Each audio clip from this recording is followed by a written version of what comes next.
Hello everyone, welcome back to our channel Balaji education services.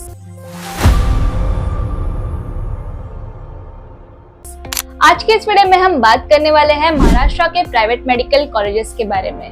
Maharashtra India के most developed states में से एक है, चाहे बात हो एजुकेशन की, हेल्थ केयर की या इंफ्रास्ट्रक्चर की। इसलिए हर साल काफी स्टूडेंट यहाँ एडमिशन लेना प्रेफर करते हैं। तो इस वीडियो में मैं आपको बताऊंगी महाराष्ट्र में कितने प्राइवेट मेडिकल कॉलेजेस है, उनकी फीस क्या है, एक्सपेक्टेड कट ऑफ क्या रहता है और कौन से स्टूडेंट यहाँ पे एडमिशन ले सकते हैं। तो चलिए शुरू करते हैं। सबसे पहले बेसिक ओवरव्यू समझ लेते हैं। महाराष्ट्र में टोटल 23 प्राइवेट मेडिकल कॉलेजेस है, जिसमें डीम्ड यूनिवर्सिटीज भी इंक्लूड है। इन कॉलेजेस में अराउंड 3200 MBBS सीट्स अवेलेबल है एंड इनमें से 85% सीट्स महाराष्ट्र डोमिसाइल स्टूडेंट के लिए रिजर्व होती है।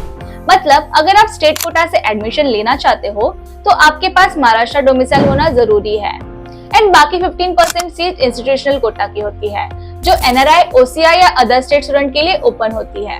अब यहाँ का फीस स्ट्रक्चर समझते हैं। स्टेट कोटा में ट्यूशन फीस काफी अफोर्डेबल होती है, रफली 60,000 से लेके 15 लाख रुपीस पर ईयर के बीच।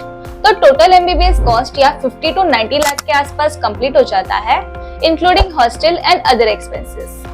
लेकिन अगर आप इंस्टीट्यूशनल कोटा से एडमिशन लेते हैं तो fees 20 to 30 lakh rupees per year तक चली जाती है और टोटल बजट 1.5 CR तक भी जा सकता है। अब बात करते हैं एलिजिबिलिटी की।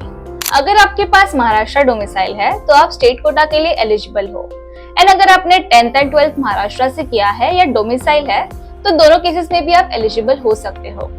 लेकिन अगर आपके पास डोमिसाइल नहीं है तो आप स्टेट कोटा सीट्स के लिए एलिजिबल नहीं होगे। आपको इंस्टीट्यूशनल कोटा या MCC काउंसलिंग के थ्रू अप्लाई करना पड़ेगा। अब एक इम्पोर्टेंट पॉइंट, महाराष्ट्र में प्राइवेट कॉलेजेस में भी रिजर्व कैटेगरीज जैसे OBC, SC, ST and EWS का बेनिफिट मिलता है, लेकिन ये सिर्फ स्टेट डोमिसाइल स्टूडेंट के लिए एप्लीकेबल होता है और कुछ स्पेशल कोटा जैसे डिफेंस या बॉर्डर कोटा सिर्फ गवर्नमेंट कॉलेजेस के लिए एप्लीकेबल होता है, प्राइवेट कॉलेजेस में ये नहीं होता। एक और यूनिक एडवांटेज महाराष्ट्र का ये है कि फीमेल कैंडिडेट्स के लिए 30% रिजर्वेशन होता है हर कैटेगरी के अंदर। अब काउंसलिंग पैटर्न की बात करें तो रजिस्ट्रेशन सिर्फ राउंड 1 एंड राउंड 3 में ओपन होता है। अगर आपने राउंड 1 मिस कर दिया तो आप डायरेक्टली राउंड 2 में फ्रेश रजिस्ट्रेशन नहीं कर सकते, इसलिए टाइमिंग का ध्यान रखना बहुत ज्यादा इम्पोर्टेंट है। अब चलिए कट ऑफ ट्रेंड को समझते हैं। 2025 के राउंड 1 के अकॉर्डिंग महाराष्ट्र के प्राइवेट कॉलेजेस में अनरिजर्व कैटेगरी का कट ऑफ मोस्टली 30,000 से लेकर 95,000 रैंक के बीच क्लोज हुआ।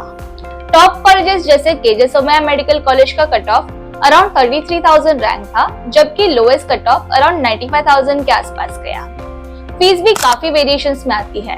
कुछ कॉलेज जैसे डॉक्टर उल्लास पाटिल मेडिकल कॉलेज में फीस कंपैरेटिवली लो है, जबकि कुछ कॉलेजेस में फीस हायर साइड पर होती है। सो ओवरऑल महाराष्ट्र का बिगेस्ट एडवांटेज है affordable fees plus good education quality. इसी वजह से महाराष्ट्र के स्टूडेंट दूसरे स्टेट के कंपैरिजन में यही एडमिशन लेना प्रेफर करते हैं। अब सबसे बड़ा क्वेश्चन ये आता है कि अगर आप महाराष्ट्र डोमिसाइल नहीं हो तो आपके पास क्या ऑप्शंस हैं। सो अगर आप गवर्नमेंट कॉलेज टारगेट कर रहे हो तो आप ऑल इंडिया काउंसलिंग के थ्रू 15% सीट्स के लिए अप्लाई कर सकते हो। अगर प्राइवेट कॉलेज लेना है तो आप इंस्टीट्यूशनल कोटा के थ्रू अप्लाई कर सकते हो, लेकिन उसके लिए बजट हाई होना चाहिए। और डीम्ड यूनिवर्सिटीज जैसे DY Patil, Bharati Vidyapeeth and Symbiosis में भी आप MCC काउंसलिंग के थ्रू एडमिशन ले सकते हो। अब फाइनल कंक्लूजन समझ लो। महाराष्ट्र एक स्ट्रॉन्ग ऑप्शन है उन स्टूडेंट्स के लिए जिनका बजट मॉडरेट है और जो गुड क्वालिटी एजुकेशन चाहते हैं, लेकिन आपको अपनी eligibility, budget and counselling rules clearly समझ कर डिसीजन लेना चाहिए। एंड अगर आप चाहते हैं कि आपको अपनी रैंक के अकॉर्डिंग बेस्ट कॉलेज मिले और आप काउंसलिंग में गलती ना करें तो आप गाइडेंस के लिए चैनल को सब्सक्राइब जरूर कर सकते हैं। मैं रेगुलरली काउंसलिंग स्ट्रैटेजी और कॉलेज अपडेट शेयर करती हूँ। तो आज की वीडियो के लिए इतना ही। वीडियो हेल्पफुल लगा तो do like, comment and share. I will see you in next video. Thank you.